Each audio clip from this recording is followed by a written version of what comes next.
Frank just checked in. Yeah, Frank, I'm here. It's Jim Rose here. yes, he is. Okay. Hey, there he is.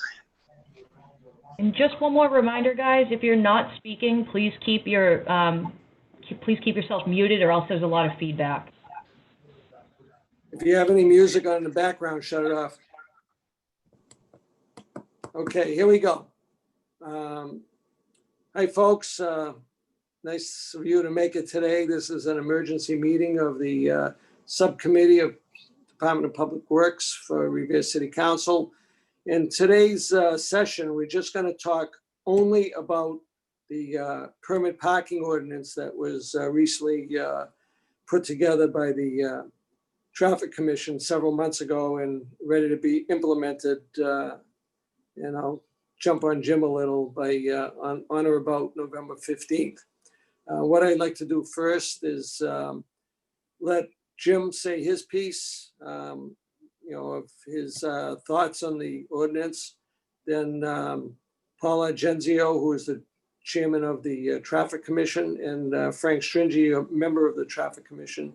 And those two folks had a lot of input and to put it together and pass the ordinance. Now, with us today, we have Arthur Guanasso, our president, Patrick Keefe, Julian McKenna, Jessica Giannino, John Powers, Ricky Serino, and Steve Morabito. So I'm going to let Jim Rose speak first. And I would like all the councilors to hold off any of their questions or interruptions to hear these three guys talk first, and then ask all your questions to them after they're finished. I would like them to, see if they can put their words together and thoughts and issues that are coming up, like 5 minutes each. Try and put it all together, and then we'll give each counselor like 3 minutes to voice their thoughts. Now, I'd like to keep it about an hour, hopefully not too much longer than that, but just want to try and control it, and everybody be nice. The Traffic Commission works hard. Mr. Chairman. Councilor Guanasso. Mr. Chairman, whereas this is a subcommittee of the Public Works, I think the members of the Public Works Subcommittee should be given the privilege of speaking first. We can do that. You mean after these gentlemen speak? After the speakers of Mr. Rose and. We can do that. I don't have the list with me, so hopefully Ashley can fill me in as we go along. Okay, Ash? Will do. Just who the members are. We'll let them speak first, right? Now, for the members of the Public Works Committee, Councilor Guanasso, Councilor Morabito, Councilor Rotundo is absent, Councilor Zambuto is absent, and Chairman Novoselsky. And Councilor Keefe is also here as ex officio.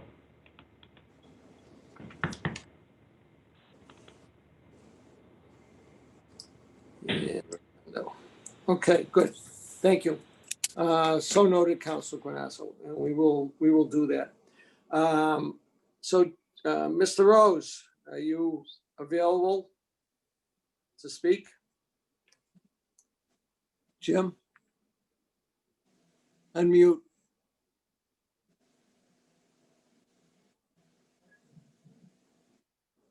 Oh, Jim. Yep. How's that? There you go. Okay. Let me. You were sleeping. No, I wasn't sleeping. Let me start by saying good afternoon, everyone. I just wanted to give you an update on where we are with the parking and some of the issues that we're dealing with. So as you know, we're here to talk about the citywide overnight parking program. Just to give you a little background on where we are, to date, we have processed roughly 19,000 resident permits, and more applicants are coming in every day.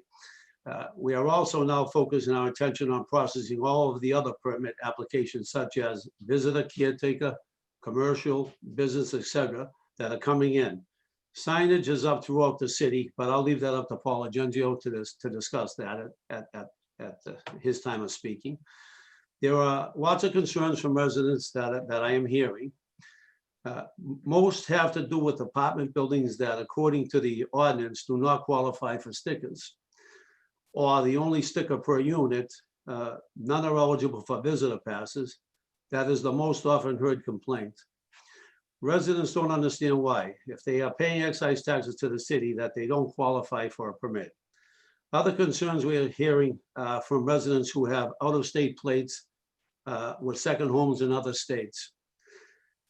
DCR and state roadway addresses that don't qualify under the ordinance. Once again, the complaint I'm hearing is that they are paying excise taxes to the city.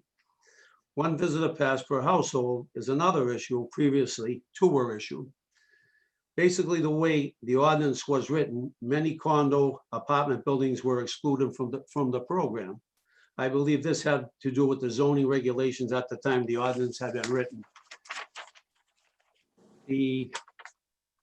At the time the zoning regulations were put in place for these buildings, I don't think they were taking into consideration overnight parking restrictions. And that's where a lot of the questions are coming from.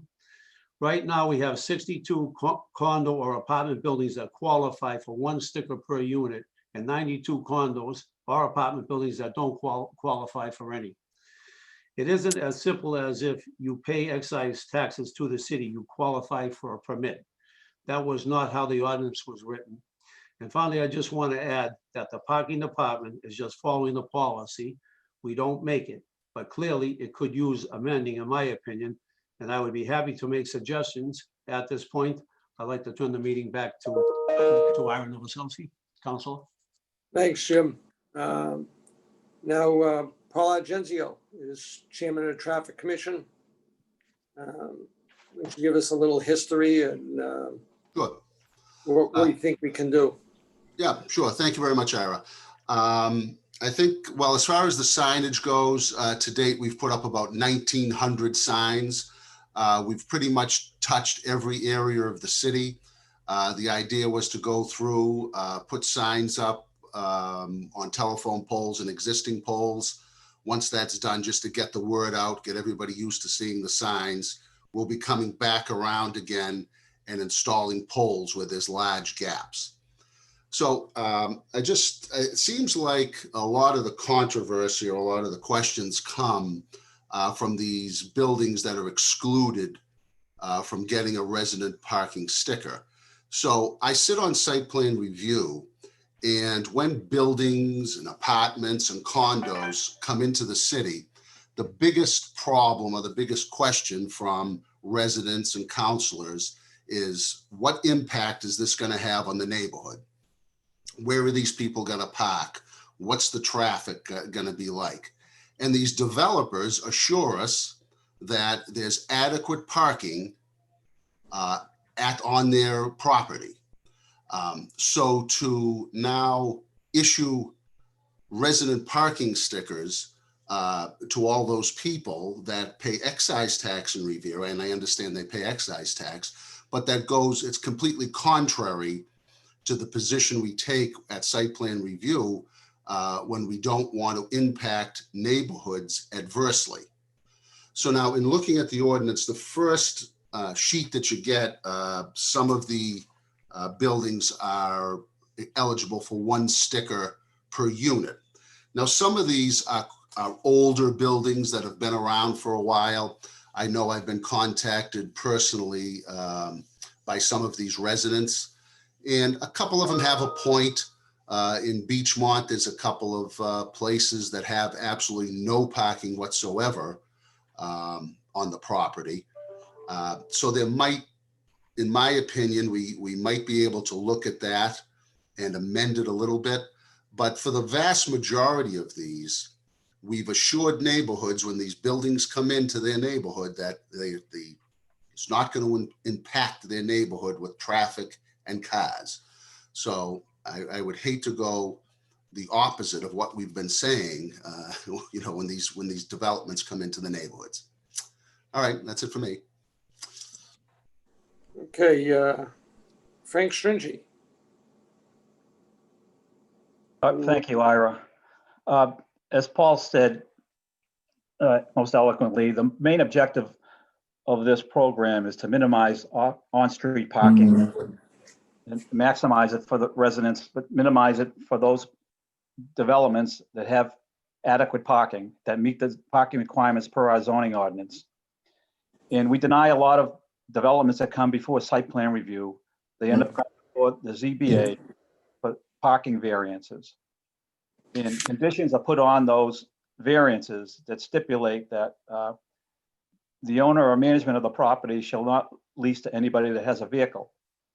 And that's the reason they get the variance, because they abide by that requirement. So when we put this ordinance together, we indicated the properties which have been granted a parking variance by the ZBA, and those properties that meet the zoning requirement for parking shall not qualify for a sticker. That seems to be going fine. The other problem we do have is what Paul mentioned with those non-conforming structures that have been in existence for many years, multifamily, 6 units and more. Again, this only applies to 6 units and more properties or structures. And those properties that are non-conforming, some of them do have parking, most of them don't. So we had to do something for those residents. So that's why it was agreed upon to allow 1 sticker per unit. Now, this isn't a trial program, and that seems to be where the basis of most of the objections is coming from, because many people that live in these non-conforming structures have more than 1 vehicle.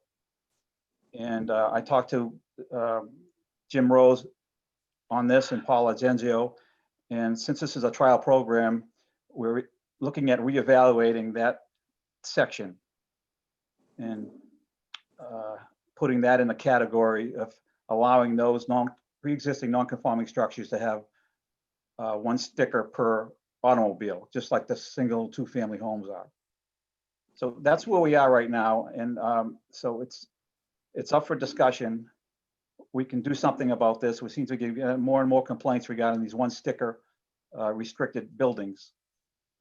And this traffic commission is certainly willing to cooperate with these residents, and so everybody has a chance of having a parking space on the street.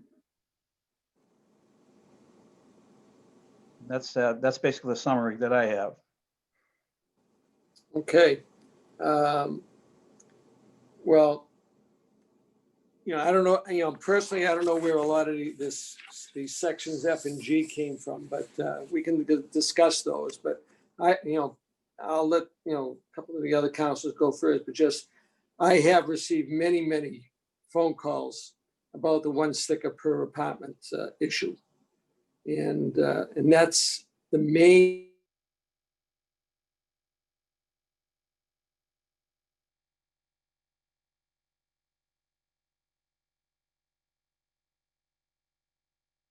thing that I've heard idioms, some I write. And so what I'm going to do,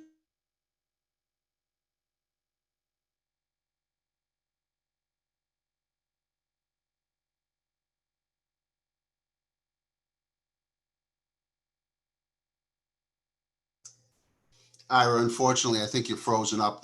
We haven't heard your presentation, so. Ira?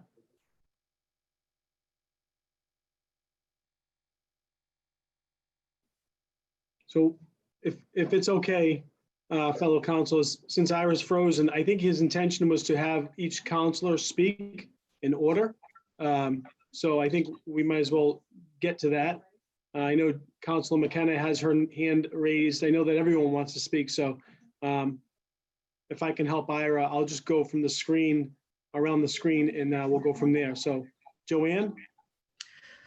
So I think Arthur Guanasso said that he wanted to, the subcommittee should speak first, and I'll allow that, but I have a number of problems since I'm a Ward 1 councilor and near two T stations, but Arthur Guanasso asked if he could speak because he's on the subcommittee. So I think, Patrick, you should let the subcommittee speak first and then I'll go. Good call. Okay, Councilor Guanasso.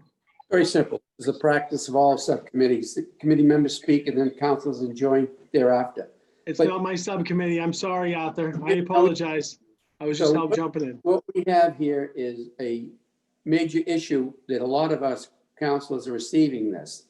And namely, it's from condo buildings, senior centers that I represent also. And each of us have a responsibility to try to help as best we can.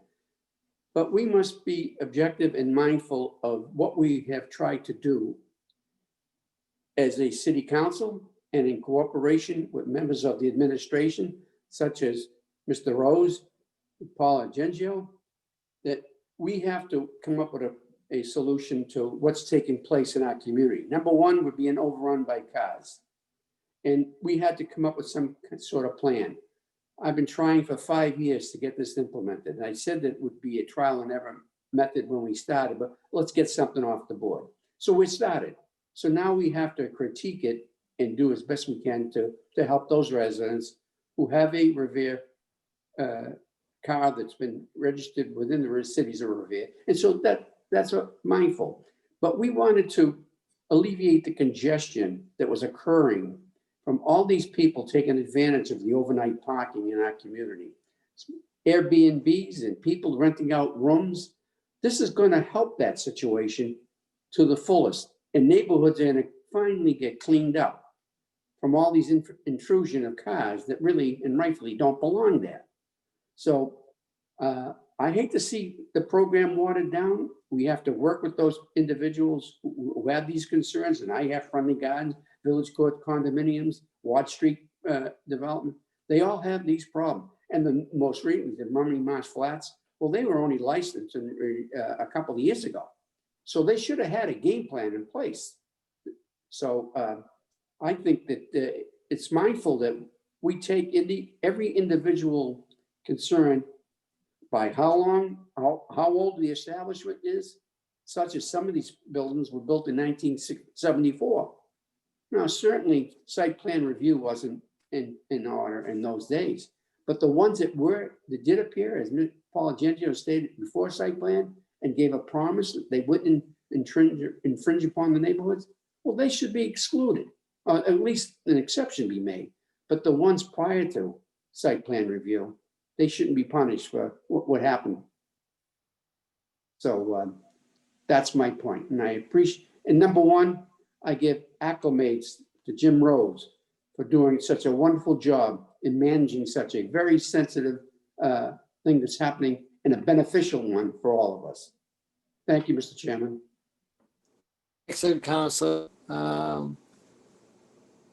Is Councilor Morito on?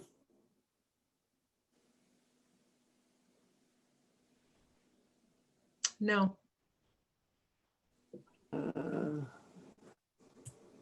Okay, Councilor McKenna, go ahead. Thank you. So I, as everybody else has, gotten probably 50 to 60 phone calls, emails, letters. I do have some problems in Beachmont. I have two non-conforming properties, 77 Bennington Street, which is 600 yards from Beachmont Station. It is on a permit in 145 Bennington Street, which is has two. It's surrounded by two T stations, Suffolk Downs and Beachmont. These two apartment buildings, I think one's a condo, I think both of them are condos. They were built, one was built in the 70s, I think one was built in the late 80s. They don't have enough parking. They have one parking space per person. Some people have, they're married, they have two cars. They've had stickers for 6 years because they're on a permit parking street. Because they're so close to the T station. Now they're not getting permits. They're not getting overnight stickers, and they're not getting permit parking stickers. So they have nowhere to put their cars. Across the street is the Beachmont School, which is deemed for buses. So you can't park there. You can't park on Everard Ave. It's permit parking. So these people have no place to park. So I just think because they're 600 yards from the Beachmont T Station and Suffolk Downs, that they should at least get stickers. They've had stickers for 6 years, and they should be required to have stickers. The third thing I have is, you want to answer that first before I go on to the next thing? Because I have like five situations here. So Paul, Jim, and Jim, by the way, you're doing a great job. I don't know how you're doing it. I'm sure you're getting inundated with calls. The Traffic Commission too. Kudos to you guys, and kudos to all the other counselors that are getting inundated with phone calls. I think we really need to fix this. My belief, before you answer this, and I'm sorry to go on, is I think we pay the highest insurance rates in the state because we're in Revere, and it's not because Revere has all these accidents, is because we're a cut through to Boston and a cut through to all the other cities. So we pay the highest car insurance rates in the state. And if a person is registered in Revere and is paying excise taxes, I believe that they should get at least an overnight parking sticker, or if they're on a permit parking street, they should get a sticker. But let's try to answer 145 and 77 Bennington Street first. Thank you. Paul Argenzio, Frank Stringy, Jim Rose. Jim, you're muted. He's raising his hand there. You gotta unmute yourself there, Jim. Am I unmuted now? Yes, I am. Can you hear me? Okay, Joanne, you and I had talked actually about 77 Bennington Street. There's 34 units, and 145 Bennington Street, there's another 60 units. Okay, a lot of those units had provisions for them to park on their premises for one permit. Exactly when we had talked, 77 Bennington Street, I think maybe two or three people might have voiced concerns that they weren't able to get a permit to park out on the street. So I guess what I'm suggesting, the 145 Bennington Street also, we had a number of complaints, but to go ahead and issue 60 permits and 34 permits, that's something that I would ask. Yeah, we can. What I'm trying to suggest is that in the past, if somebody came in and they applied for that permit, we issued that permit to basically help them out. Just a blanket, all those people with an extra permit, there wouldn't be enough places for them to park anyway. And what I'm afraid of is they would start moving out on the street and giving the other permit to the company, to their visitors who come and visit them. But I think that's something, we worked with it in the past. We didn't have a major problem as far as Bennington Street was concerned. And it's something with that we could consider. So Sergeant Janino made a great, he had a great suggestion that he said, for all the issues that we have, it should be on request. So instead of sending out another 1,000 stickers, if these people request a sticker, then that might be helpful. If they're, if they're registered in Revere, if they pay excise taxes in Revere, and so upon request, I think that was a great suggestion to do instead of sending out another 1,000, stickers. And some of these people might not use them because they have driveways, they have ample parking. So I think it should be upon request. That should be amended in maybe the Traffic Commission. I have just a couple more. I have 3 more. I think Frank touched upon 188 Bellingham Ave. There's more than 6 units there and no parking. I don't know when that was built, a long time ago. I have state-owned roads Revere Beach Parkway, Winthrop Parkway, Broadsound Ave, and I'm going to talk about the Linway because, I believe that upon request, again, they should have overnight parking. I talked to the state police yesterday and they don't issue tickets. That's what they said. I don't know if that's a fact or not, but that's what they said. So, but I have had calls from especially Revere Beach Parkway. It's a single family house. I won't give you the address. She doesn't have a driveway and she usually parks on Taft Street. So she needs an overnight parking sticker because Taft Street does not have permit parking. So she can't park on Revere Beach Parkway and she doesn't have a driveway. So that's another problem. And I think, Arthur, you said it, you have friendly gardens. I have Liston Towers. Liston Towers is on Atlantic Ave. It's a permit parking street. The parking's unbearable. I think we should allow these places to have a number of visitors parking plaques. So say you give them 12 visitors parking. So if the son is going in to see his mother, he's not going to get ticketed because the parking space in Liston Towers is only, I think there's 25 parking spaces and that's it. You need a sticker, permit parking sticker to park on that street. That whole lower Beachmont part is all permit parking. So if we could give maybe Friendly Gardens, a number of visitors passes so they could stick it in their windows and they won't get ticketed. And I think that's what I have, but I think that's it. I think request if, instead of throwing out 1,000 stickers, I think requesting a sticker and it's rightfully so, we should give it to them. That's what I have. Thank you. Joanne, can I ask you, your permit parking down in your neighborhood, is that timed or is that 24 hours? 24 hours. So you realize that these stickers are only for nighttime. The rule we're talking about is for overnight parking from 12 to 6. So people won't need visitor passes unless they're staying overnight. Right. So, but on Atlantic Ave, it's permit parking. So if a person's going to go into if a person's, maybe I misunderstood you. If they're going into Liston Towers to see their mother, they need to park, they need a visitor's pass. Are they going to get? They need that now. Excuse me? They need that now. They need that now. Well, they need that by now, November 15th. No, technically, if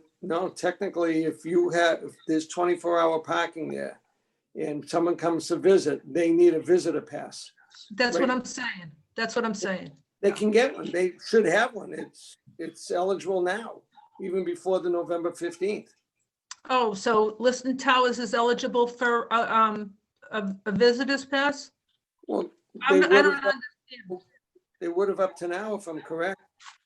Ira, if I can, Joanne has a lot of overlapping permit areas. He has 24-hour permit parking restrictions, which is not affected by this ordinance.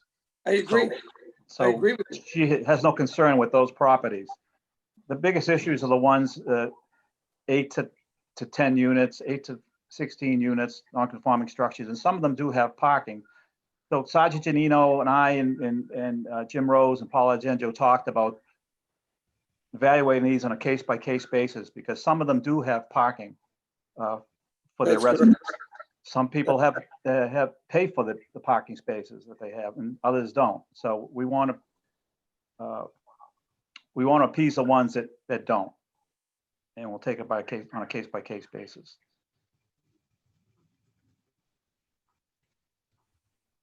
No, I understand. They're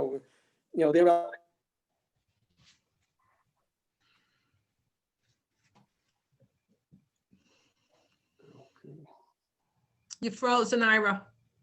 You were frozen. So Jim, Ira and I are communicating as well. So Jim, it looks like you wanted to communicate on that. eligible. Yes. Can you hear me? Yep. Yes. Just wanted to make sure.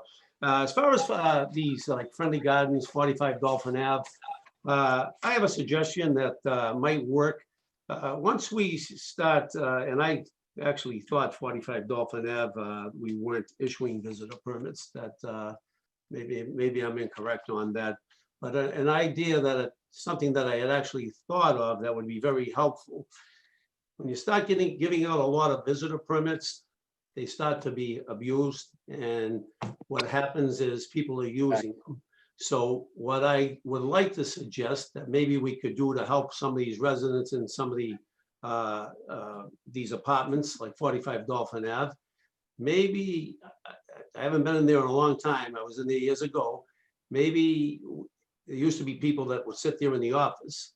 If somebody was to come in and actually needed a visitor pass, if we maybe gave 10 visitor passes to that unit, and we issued it to the person who needed the pass at that time to visit, and at the end of the visit, they returned the visitor pass, I think that would be a great idea and helping control what's going on in the streets. Very good. That's Okay. excellent. That would really solve the problem, I think. Thank you. If I could say something? Mr. Chairman? Well, Yes, I believe in the ordinance, and this was a suggestion made by former Chief Guido, that in these 24-hour areas, that visitors and people would be able to come and park for 2 hours and not be ticketed. So I believe that's in the ordinance there already, that a visitor in a 24-hour zone, not overnight, could come and park for a couple of hours to, engage with their family. So I believe that's already in the ordinance. I know that's probably a nightmare for Jim to try to enforce, but if I think that's already in there. So, but the suggestion that Mr. Rose has about having some visitor passes at a reception area, that sounds like an excellent idea. So, okay, thanks. Council Morbido. Mr. Chairman, how are you? Sorry, I was driving home earlier. I could not speak. Can you hear me perfectly right now? Yes. Okay, excellent. So a lot of the complaints that I'm getting are similar to ones of that my colleagues mentioned. Elderly people who are living in those building complexes who may have a son or daughter who comes down for 2 or 3 days. Now they're only deeded one spot at the apartment complex. So now they run into a problem where their son or daughter can't help them out to run errands, and they're 90 years old, and they're not as mobile as they used to be. So one suggestion I have in mind is maybe amending the ordinance to allow temporary overnight parking permits, where we limit the amount of overnight stays, maybe like 72 hours, or where they can pay hourly, but as long as they're as long as they pay excise tax, we will allow temporary overnight parking permits, which can be used for like occasional needs. If a family member comes and takes care of them, and I know it's different than a caretaker permit. What do you think about that, Mr. Rose? Actually, Steve, that's where I was going to next. The caretaker permit, I think is. Mr. Rose, I'm talking about something different than the caretaker, something called like a temporary overnight parking, where say temporary permits are available for say $2 or $15 a night at the parking department, or they can pay online. And the residency, obviously there would be a residency requirement, and the person has to be a registered excise tax. It's something we can entertain, but I think that the kid, if somebody's coming to assist with a 92-year-old or 80-year-old who actually needs help and assistance, that caretaker pass would serve the purpose. But does that help? Is that available for someone who is not sick, but for instance, say if they live in one of those apartment complexes, their son, say they live in Maine and they come down to visit maybe like 3 times a month, or maybe every other week, they come down and stay for 3 weeks. They don't have a place to park their car. So maybe we can do a temporary permit, because the caretaker's permit does not cover that technically. Pat seems to has his hand raised. I just wanted. No, not to answer that. I just want to make sure Ira knows I wish to speak at some point. Not Okay, to- No all right. problem. I'm I'll on. answer, I'll answer that again. That's something that we could consider. I don't have an issue with that, if that's what they would want to do, because even with a caretaker, I have people applying and they have a letter, again, from on a doctor's letterhead stating that for whatever reason, they need assistance, they need people to take care of them. But to go back to what you're asking me, that's something that we could actually do at a I think fee. if we can make it easily accessible, where someone can just pay for a temporary overnight parking permit, and they can print it on their computer. If we can come up with a system, I know there are cities that have temporary overnight parking where you can apply online. They just need to have a computer or a printer readily available, and they can print it. And if they're anticipating that someone's coming, basically the system is generated through excise taxpayers. So that's how you would know if you were eligible or not, but you would have to be an excise taxpayer. That's something we could actually consider. All right. Okay. Thank you. Hey, also, Mr. Rose, I want to thank you for your rapid responses whenever I email you, and also taking care of a constituent who was really in dire stress, going through a really difficult medical issue, and her son was home from college helping her out, and she had great accolades for you. She went up and down the list of how kind you were and how patient you were, and that's the prime example of who and how we want someone handling constituents. So thank you very much. Yes, she was a lovely woman. I was glad I could help her. Councilor Keefe, Mr. President. Thank you, Councilor Novoselsky. I just wanted to bring up a few points, but also just speak to, I mean, I guess what, ultimately, my hopes and goals were for the program. And first and foremost, Jim and your team, you're doing awesome. I know that the software had some hiccups with submitting and getting out the amount of permits in a timely fashion. So that was the reason for the extension. I think from our standpoint, allowing Jim to do his job, and obviously he does a really nice job in responding to certain needs or special requests that we have to be able to do that and let the program kind of, like Councilor Guanasso said, is we got to go through some of the growing pains are going to happen. Obviously, if we see something coming really, really urgent and we can step in and resolve it because it's a constituent need, that's what we're here for. Especially when we have some of those special circumstances, I think it's important to get involved, because for every time that we save or we solve a problem for a resident that actually has one, there's got to be 10 scams. I mean, Jim, you know it, you see it. There's probably 20 to 1. There's probably 20 illegitimate requests for every legitimate one. So we can't just go, oh, we hear these problems. I talked to Jim on a couple of circumstances with a building that I have in my ward. It's a nuisance to the neighborhood, an absolute nuisance. And the residents have 3 vehicles, 2 of them being, livery service vehicles. They park in the lot, and then they park in front of the resident's house up on the hill. And it's not fair to the people who live on that hill that are handicapped or have needs. They can't park even remotely close to their home because the resident in a building that took advantage of a variance many years ago, the building cost less to build. They got more units in. They were granted a variance, and then they're going to go in the back door today and get the benefits that everyone else paid for.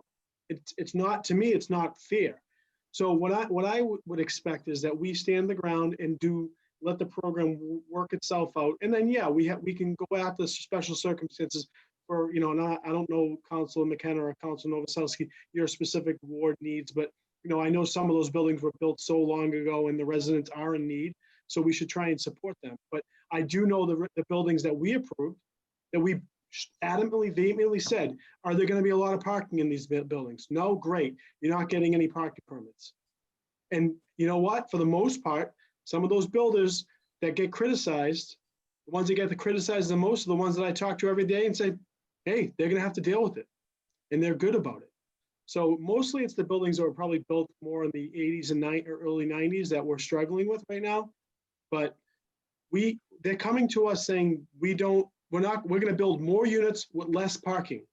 And then we're gonna attempt to offer a back door a couple of years later. That doesn't sound right to me. And I don't think it's fair to the residents. So just being a conscience and we have to be smart when we, moving forward, obviously, we can't grant variances then on parking if we're gonna have these conversations today.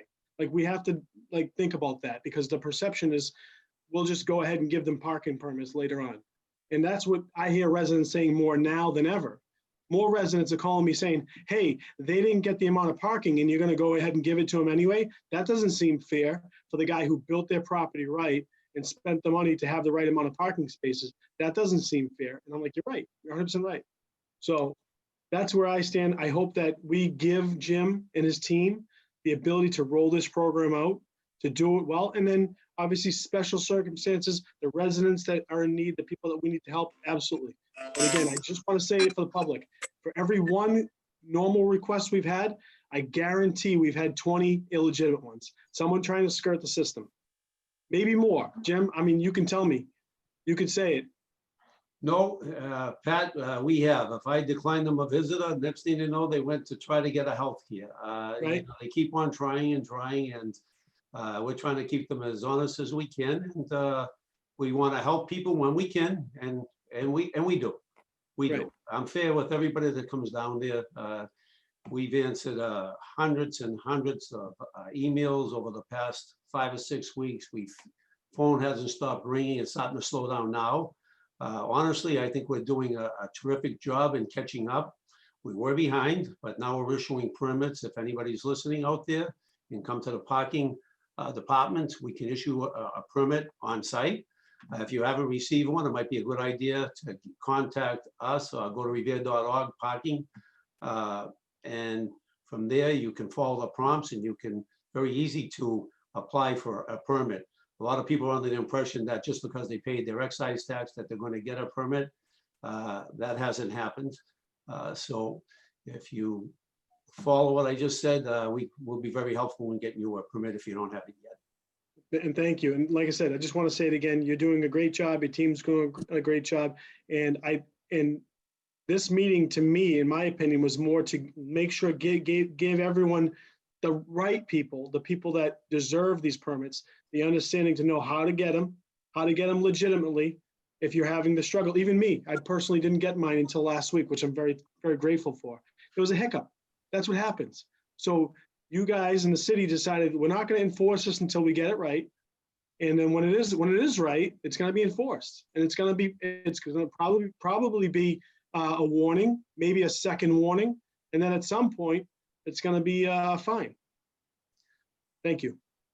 Okay, thanks, Mr. President. Council Serino, I know you're out there. I just want to give Council Zambudo a shot in case he wants to come on and say something. Council Zambudo, you there?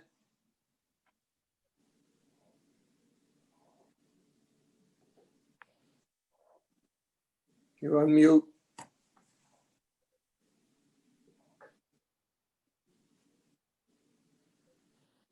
Three, two, one. Guess not. Okay, Council Serino, I know your hand is raised. Go for it. Thank you, Mr. Chairman.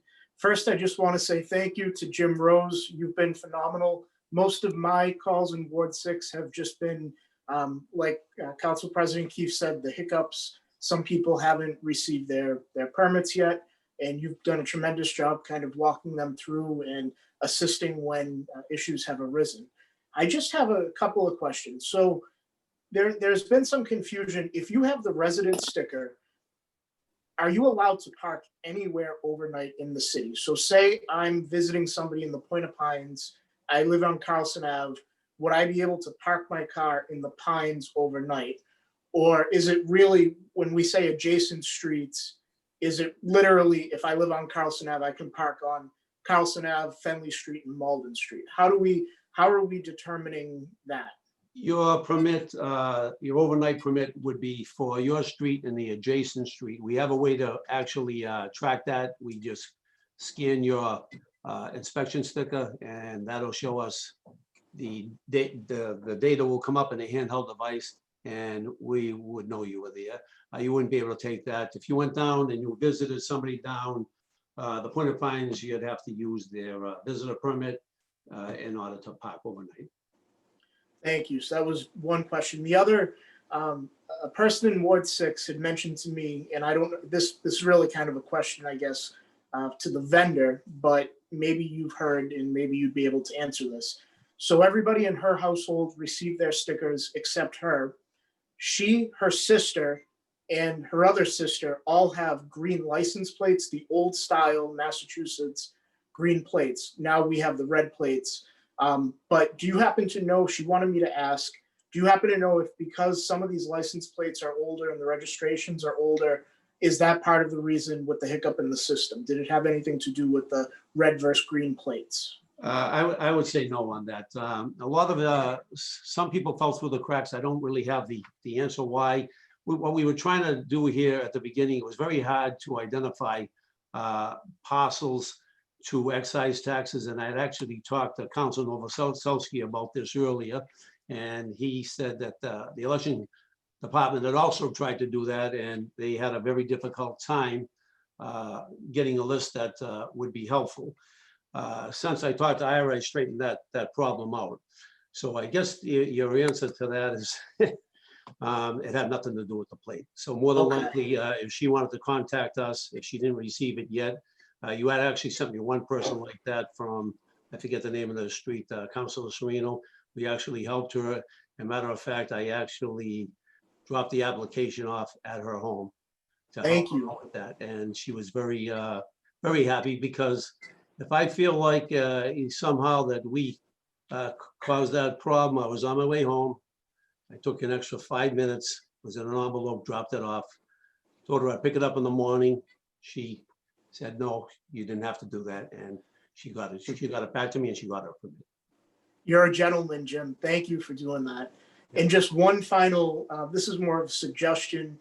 A constituent a few weeks back had called me. So with regard to the caretaker placards, yes, in this particular family, there were multiple children who were kind of alternating shifts in evenings.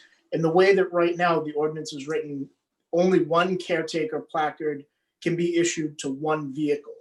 And I don't know how many other issues across their city there might be, but this might be something we want to consider down the line, is to allow, maybe 3 or 4 siblings' vehicles to be registered under a caretaker placard, not to be used at the same time, of course, but if Jim takes care of mom on Monday and then Debbie takes care of mom on Tuesday, but they don't live in Revere, that's, that was the issue there. So I just wanted to throw that out to my fellow counselors and hope, when the time comes that we do look at revising the ordinance, that be something that we seriously take into consideration. So with that, I thank you, Mr. Chairman, for holding this. Thank you, Paul. Thank you, Frank. And thank you, Jim, for being here tonight. You're Okay. welcome. Okay, Counselor, thank you. Counselor Visconti, are you on? Would you like to say anything? I think I'm frozen again. Nope. Counselor Visconti. Oh, on? you're good. I am. Mr. Chairman, thank you. I'm on the road, so I got this first time using Zoom on my phone. So can you hear me? Yes.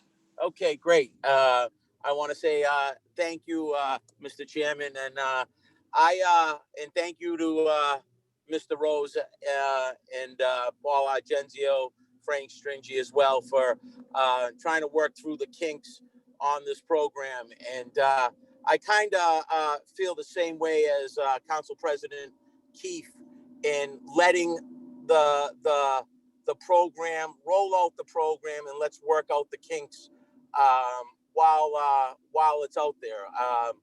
I think watering down the program and issuing out all these permits would in fact water down the program, and that's the last thing we want to do. So I am in favor, and obviously there are going to be exceptions made.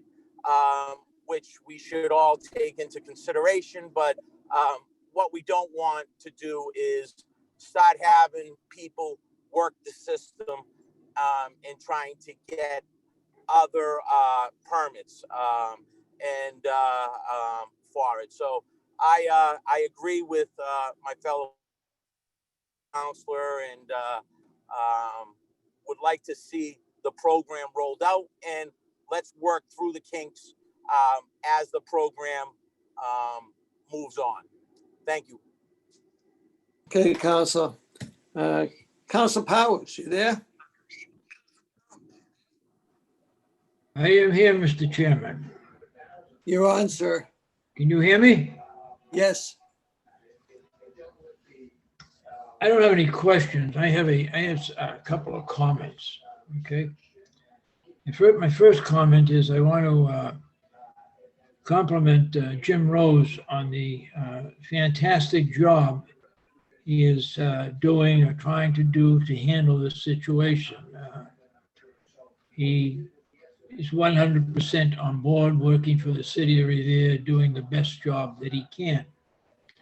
You know, years ago, when developers came before the city council or the ZBA, they might be shot a dozen parking spaces or 20 parking spaces, and they always had an excuse. We're going to deal with this. It's near the MBTA. It's only a mile from this. It's only 10 minutes from this. Well, that's what we're dealing with today, what they left us. And that was something like 40 or 50 years ago. Okay. First of all, I think that every owner of a building, such as Bennington Street, the Breakers, my ward, or any of these buildings, I'll give you a perfect example. 1129 North Shore Road. There's like 15, 16 units in there, and they really do not have adequate parking. A lot of people have 2 cars.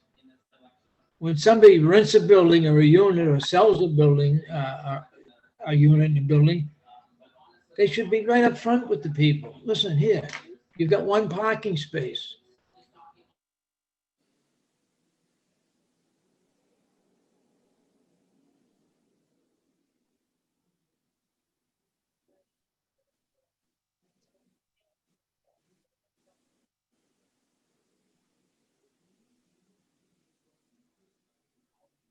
Concierge, something like that. Then when somebody comes up, if we're going to go that way, with a visitor pass, looking for a visitor pass, here, where are you going, sir? How long will you be? Here's the visitor pass, etc., etc. The only way you're going to solve this situation is not spending, and I compliment you, Councilor Novoselsky, that you're doing this, but we're not going to solve this situation tonight. This is going to take building by building, and I think somebody mentioned Sergeant Giannino's suggestion. I think he's got the right suggestion. You have to take each individual building and work with them and work with the people that run those buildings. And maybe that's something that Jimmy Rose, or maybe he needs somebody over there to help him do that, an extra person. But it has to be done, and it has to be done right. And more importantly than all of that, I think we need, as city councilors, to take a look at our zoning. I never heard of a half a car or 3/4 of a car. But it's in there. It's in there. You know, if you only have so many units, you only need like 1.5 cars per unit or something like that. Who the hell has 1.5 cars? Bring them to me and show me. Okay, maybe I don't see it, but I think that's one thing this city council has to do, and I think we have to start right away. I can't imagine any unit that has 2 bedrooms in the city that doesn't need 2 parking spaces. Maybe they only have 1 car, fine, but the next person that comes along is going to have 2 cars, maybe 3 cars. So I think that's something that we have to look at. If you have a 1-bedroom unit in that building, yes, 1 car should be acceptable. If you have a studio, 1 car should be acceptable. If you have 2 bedrooms, 2 cars should be acceptable. And then you should also make sure that the building has visitor parking, because that's something that a lot of these buildings don't have now. The building down there, on the boulevard, okay, the one that was just built, Beach House. They have 234 units. They have over 350 parking spaces. That's not a bad deal, okay?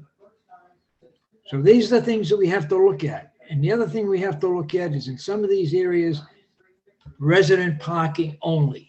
Because I've had cases down the Point of Pines where people go out for the day, they come home, and somebody that happened to go to Rice Avenue or Revere Beach is parked in their driveway or in front of their house. That's wrong. And that's something we have to look at on an individual basis. And that's the only way you're going to solve this problem. Jim Rose, Paul Argenzio, thank you very much for your input. It's very, very much appreciated. And I know it's a very difficult job, but we have to work with these individuals, and these individuals have to work with the people that own these properties that are collecting the rents. Let's get this situation straightened out once and for all, and let's look at changing our zoning. Thank you. Thanks, Council Powers. Council Zambudo, you there? Yes, thanks, Mr. Chairman. I appreciate it. Listen, I don't really have any situations that I want to correct, but I want to also congratulate all the players for the hard work they put into this, including yourself, of course. But I think the one thing I learned through this whole thing is how lucky we are to have Jimmy Rose as the director of parking in this city, especially at this time. I mean, are you kidding me? Someone with common sense and compassion, you can't ask for better.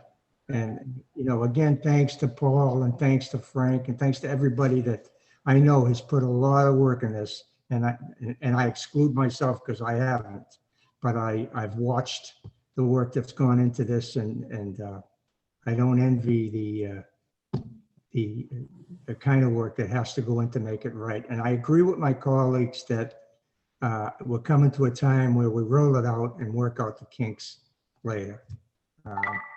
People are, you know, I don't know how many calls I get. Who hasn't got their sticker, this and that, and why didn't you do this, and why didn't you allow for extra cars? I live on the beach, and I said, listen, you know, we wanted to do this because it's needed, and you know, there's got to be rules in place, and so that's really all I have to offer. But I just want to thank Jimmy Rose for keeping with this and staying with this job, because I know many people would have fled. And he's got that stick to itness, and congratulations. Thanks. Thanks, Counselor. I don't see any phone-in attendees. There was one, but he left. So I guess it'll be me now. Can I just ask a question, Ira, please? Can I say my 2 cents? Sure. Before you speak, please? Thank you. After I speak, then I'll let you speak again. I think somebody else wanted to speak again too, maybe Council Morabito, but because we are coming up to that 1 hour, you know, target, but if we have to go over, we will. But just my thing is, yes, congratulations to Jimmy Rose. He walked into a hornet's nest, and you know, he's handling it very well. And I do thank the Traffic Commission for putting this together. You know, and everybody knows I tell it like it is. And I think honestly, I think they went a little too far than what we were really looking for when we voted to ask for overnight parking citywide. I know it developed into not a super bad situation, but some bad situations. And just a little history that I recall, that one of the several of the reasons that we wanted to do this was more so of cities adjacent to Revere, Everett, East Boston, Chelsea. People were parking in our city overnight because they have overnight parking rules.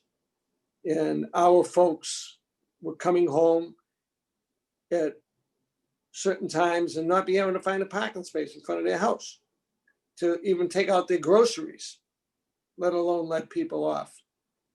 And then we addressed this overnight commercial parking, but we still have people that were dropping off cars that they during the day and using them at night and dropping off their other vehicle to go to work and parking in Revere. So it got to be very uncomfortable for many, many, many of us. So, then where these multiple buildings came in, parking spaces came in, I'm not sure. I know the variances for parking that are given now for these micro units and reduced parking. And we asked the site plan review that when they do it, and also the ZBA, when they go out, that they include in their approvals that if they approve them for parking specifically, that these folks cannot get permits for their building, and we ask them not to rent to people with cars. I know that's difficult to enforce, but by them not getting permits for the streets helps us. And I think we ought to continue that. One of the issues that came up at the very beginning was when the postcard went out announcing this permit program. It said straight out, if you have paid your excise tax, you will get a sticker. And there were no exceptions. There were no ifs, ands, ors, or buts. And people took it for face value. And that's why we're getting calls. The next thing is, excise tax. That was a great way to handle this. But, we've ran into a couple issues there. The caretaker placards, just a suggestion to the Traffic Commission. And I know it would be difficult to be passing out 10 or 12 caretaker placards for different vehicles. I would recommend that instead of giving it out to a car, make it out to the home where the person lives. So this way other people can use it, while they're visiting or taking care of their relatives. I just want to double check with either Frank or Paul or even Jim about the healthcare worker parking. Is that still in the books where the healthcare workers can get permits for the city? Yeah, yes, it is. Yeah, the healthcare workers specifically, where they The can get, healthcare workers, yep, they can apply for a grant, yes, right, and we still charge them $5 for that? we do.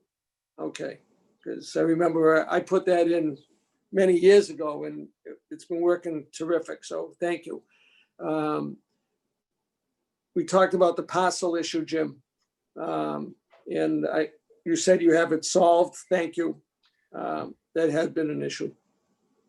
I really wasn't aware, I hadn't seen the ordinance in its entirety till recently, but I wasn't aware that there were various colors. Can you explain how the color program works? Yes, I'd be happy to. We have basically, what we did is down in the commuter areas, down in Beachmont, for instance, the placards are actually here. There would be red in Beachmont to make it easy for us to identify who's parking in the Beachmont area and that nobody else is coming in and parking on their streets. And those are mostly for basically 24, most of those are for 24-hour overnight, 24-hour parking for the whole week. So that's where we went with the color code. So I guess what I'm trying to say is we have green as the Shirley Ave, that's a commuter area down near the Revere. They're all commuter areas, and that's how we color coded them. The gray area is the one that covers the whole city, the overnight parking. All right, they're all gray. So the rest of the city who did not have permit parking at all, who now have permit parking, they have a gray sticker because they were all issued overnight. So anything with former restrictions were color coded. Okay, good. So, those are my issues. Of course, I have issues, with some of the apartment buildings that were put on the list.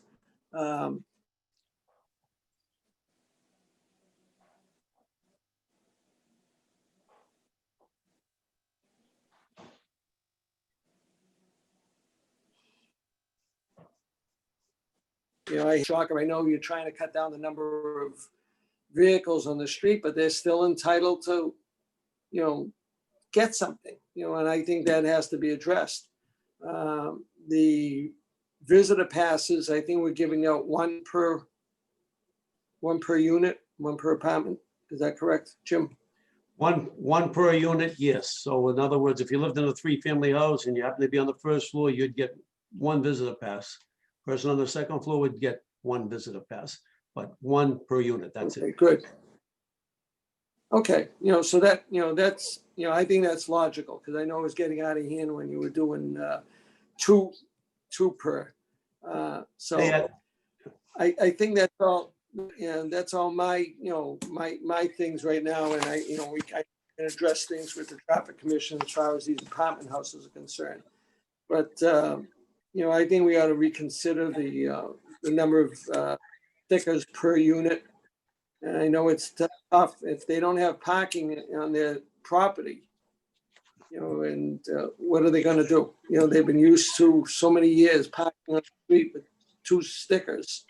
I think that has to be addressed. And this list, section F and G, I think should be addressed for which vehicles, because some of these people go back, like John Powers said, years and years and years, and now all of a sudden we're restricting them from getting parking on their street.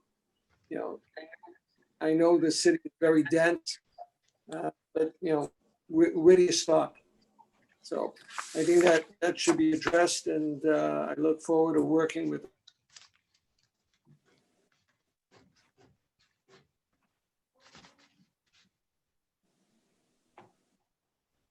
traffic, and hopefully this will address that. So, Jim, do you have something else to say?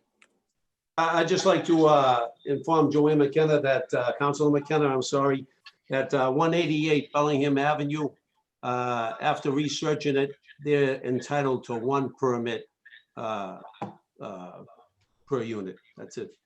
Okay? That was a question that you had asked concerning Yes. 188, that because they happen to be on both lists, but I cleared that up with Mr. Stringy. It was very helpful. And so 188 is entitled to one permit. There's 10 units in there. I understand some of this, 10 units, if they were issued 2, the front of that unit looks like a 3-family house, but it goes deep into the back. I don't know if they have parking in the back, but if they had 2, that's 20 spaces on Bellingham Ave. That's a lot, would be a lot of spots. So this is some of the issues that we're facing, that we're talking about, but for now, they can apply for 1. Thank you. And can I also say one more thing? If you can I add one more thing that I'd like to just say, if I could? Are you listening? Yes, he's frozen. Okay. Go ahead. I'll Okay. take over. Councilor McKenna. Wait, Jim Rose wants to say one more thing. Yes. Let him Okay. go. I'd like to just say, this wasn't all Jim Rose, okay? A lot of people compliment me and say, Jim, you're doing a great job. It's a hard job. I have the people in my office are very, very dedicated people, and I can't say enough about the people that are working for me, the parking control people. Believe me, they have been an unbelievable asset to helping me with this program. And Mr. Argenzio, Paul, you've been a great help when I've had questions. He helped me a lot. So I just want to let you know that everybody that's involved, the councils have been good. We're just trying to make this work. I think it's going to work. I see it working. And I'm hoping November 15th, we're going to be able to start enforcing this, because the way it's going now, a lot of people seem to be catching on. They're applying for their permits.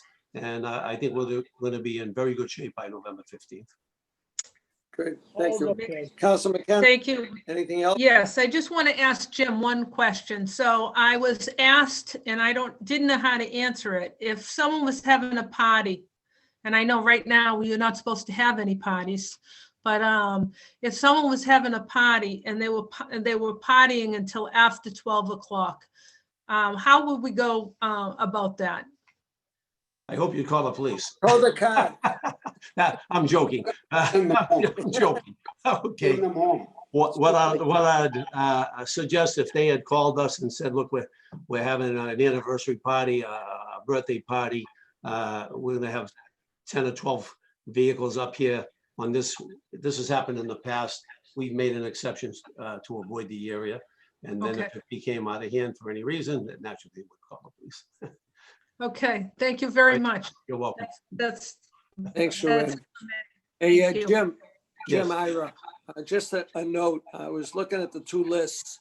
In 17 Walden Street, Yes, we cleared that up also. that was on both lists? That happened to be on both lists. Those were the only two. And let me check real quickly. Frank, I think they're not entitled to any permits if I have that. Yeah, they have reduced parking. They only have 4 parking spaces for 7 units. 4 parkings. Mr. Stringy, are you out there? I'm trying to look this up quickly. Yes, when we did a survey of all the properties that had met their parking requirement.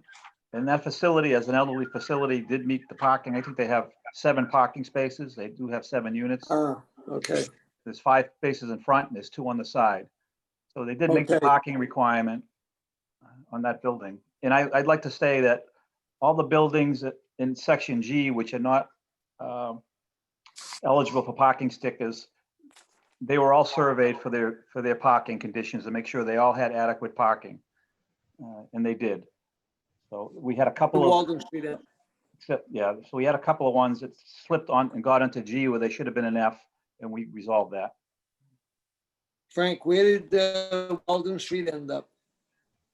Walden Street ended up What in G because they met the parking requirement for that building.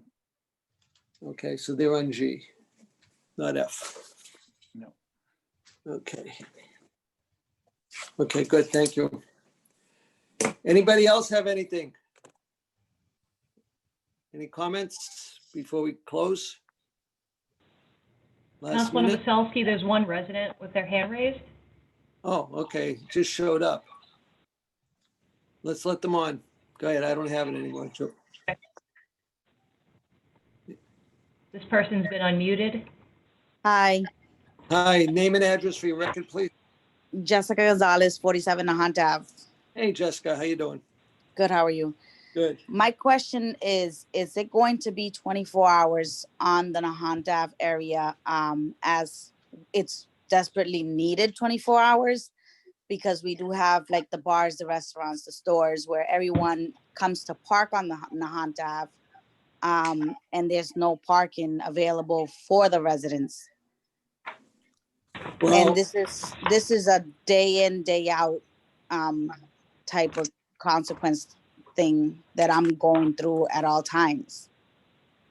right. Actually, we have been in discussion with traffic and parking to see what we can do. And we're talking about eliminating all the partial hours and making all streets 24, but that's still down the line because traffic still has to approve it and change the ordinance to make it happen. So you're still talking a couple months away. Okay, because it is like we do have like the cooks from Valsos, they park here and they don't even have a permit, and what they put on their windshield is a handwritten paper where it says Valsos. So then they're there till like 2 o'clock in the morning most times, and there's no parking whatsoever near or in front. Sometimes I have to end up parking over by the Shirley Ave parking lot, which is for the city. But I was also told that I shouldn't be parking there because that's for Shirley Ave parking. So it's like I don't have nowhere to park when I'm like parking down the street, sometimes to even bring up the groceries. And Und- again, I'm a mom of 5, so I do big groceries when it comes to groceries. And I have to like literally just park in the middle of the street and unload quick so I can find parking. Understood. And we will work on that. Technically, if they're parked overnight after November 15th and they don't have a sticker in the car, I'm sure Mr. Rose's people are gonna be able to tag them. Okay. I think Okay. that was it. You guys Okay. addressed most of the issues. Could comment. Very good. Thank you. Thank you. Okay, Jess. Okay, with that, folks, anybody else on, Ashley? No, No, Counselor, there's no other attendees or anyone with their hands raised. Good, thank you. So with that, I thank everybody for your input. I know we have to make things, let things work out. And I know traffic is meeting next week and, but I think down the road, I would hope that before traffic finalizes any new ordinance, that at least the ward councilors be involved before final action is taken on those and see the new corrections before it's all finalized, because I think it's important that we have to work together. So I ask Mr. Argenzio and others to work with us and help us fix what needs to be fixed. Okay? Great, thanks. Thank you all. With Okay, that, thank you. Thank you. thanks, Paul. And thanks, Paul. All right. thanks, everybody. Be Take well. care. Have a good Be night, safe. guys. See you. Have a nice Good night.